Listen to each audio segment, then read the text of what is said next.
So I think this gives you a little bit of a snapshot of where we were before COVID and what we were doing.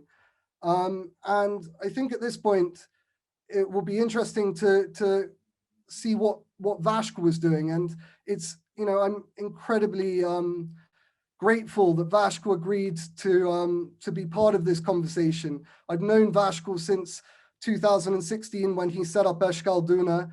I had the great privilege of having Vasco cook at my wedding, and he is one of Portugal's most sensational young chefs and rising stars.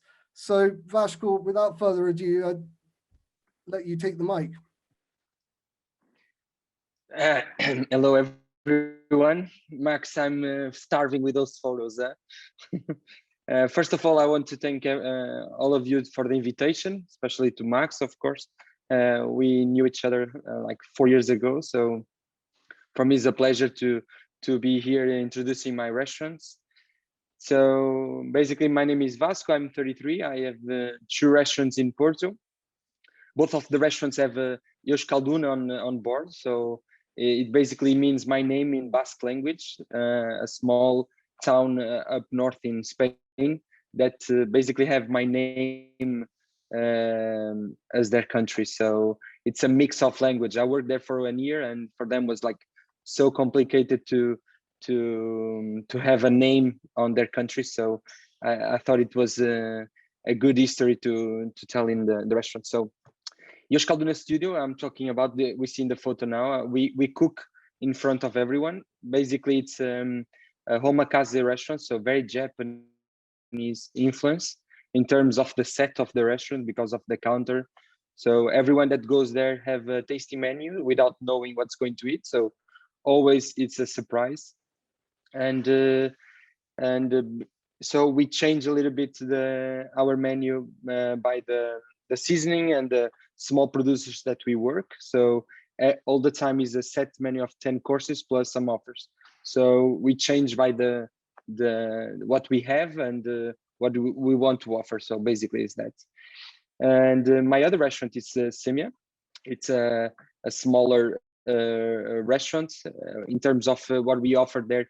It's more like what I want to cook for my friends and family. So basically, it's small dishes to share in the table, and the use of bread. So semia basically means when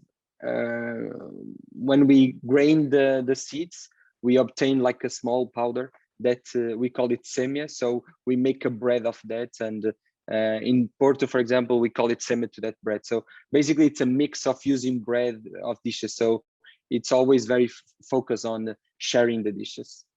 In Euskalduna, we don't do Portuguese food, okay, but we always have inspired on the different dishes. In Euskalduna, we don't do Portuguese food, but we always have very focus on the Portuguese ingredients. So every time we want to use something. So, for example, the one before, it's a John Dory. It's a local fish that we use and we fry it as a tempura. I don't know if a lot of people don't know, but tempura came from Portugal when we went to Japan. So we try to use those small techniques sometimes we use in different countries. And on this one, it's very Portuguese. The second one is a bifana. As Max spoke about the pigs from Alentejo, we use this one as a meat dish. Basically, we smoke the pork and we slice it thin, and we use like a beautiful sauce. And this is a traditional dish that in Porto we eat in a sandwich. So we try to change it a little bit the way we eat this dish, and we just put it in the menu. So we try to do always different concepts. So we try to bring the best way of cooking from all over the world. I worked in a lot of different countries, in a lot of different places. So I use those bases, and with the ingredients that I love and they are close to me, I try to provoke a little bit in our menu. This is Semia, the other restaurants, more casual. It's in a beautiful place in in downtown. So it's a street with no cars, so it's pedal. So it's a lot of tourism there. So we try to offer a different things of trying to use the same ingredients. That was something that I really wanted when I opened Semia in 2018, to keep using the same producers, but in a different perspective. So in more for sharing, as I explained it. So we use the oxtail, as you saw in the photo, for example, the French toast, that it's a dessert that we do in the restaurant that everyone loves. And it's very Portuguese as well. We call it rabanada. So the big difference in both, it's that you can, in Euskalduna, you have access to the restaurant. It's a little bit more difficult with just the dinners. It's only one tasting. Before the COVID, we had 3 months on advanced reservations. So it's like a experience that you do like a couple of times a year. And Semia, I wanted to do a little bit different. So it's a much cheaper restaurant, and you can go more than once per week. So we always change the dishes. It's more comfortable, more for sharing. So that's the base difference of the restaurants. The same instance with the same ingredients, but in a much way of cooking. So, as in terms of chef as an influence, I was influenced in many different ways in many different countries. I think it's very important for me as a chef that I experienced abroad. I worked in Barcelona and San Sebastian in Spain. I worked in London as well with a good friend of Max, for example, in Viajante with Leo and Nuno Mendes. I worked in Singapore, India, and Vietnam. And so that was good because I was like for 5 years just traveling and working and make some practicing.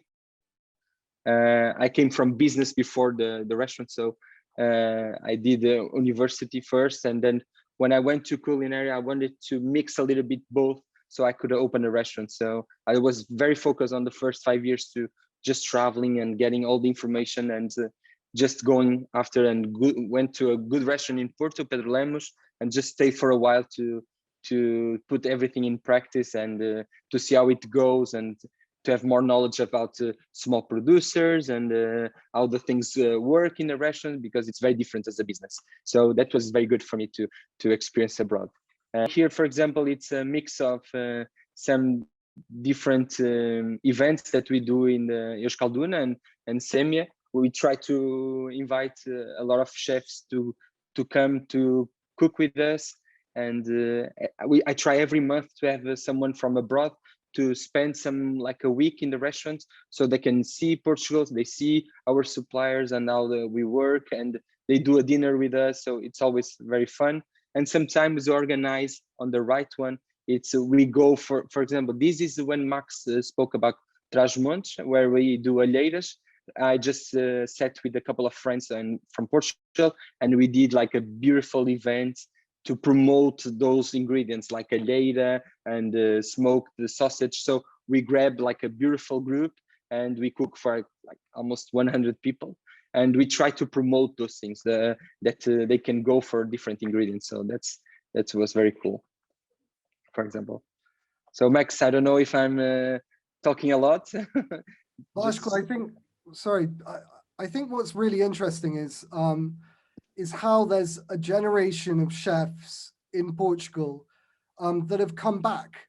You know, they've been away like you and worked at some of the finest restaurants in the world and learned incredible techniques, and you know, been apprentices from some of the iconic chefs, and bringing back this wealth of technique and experience, and then applying it to Portugal and to Portugal's produce. And so, you know, every time I go back to Portugal, and you've got a picture of Pedro Braga, another one of my favorite restaurants, Mito in Portugal, and I always think that you guys are really you're really expanding what it is to make Portuguese food, what Portuguese gastronomy is. I feel like you guys are really pushing the boundaries, which is hugely exciting. And I guess that opportunity was generated by a boom in tourism. I guess this new demand allowed more restaurants to open, and more opportunity for this new generation of chefs.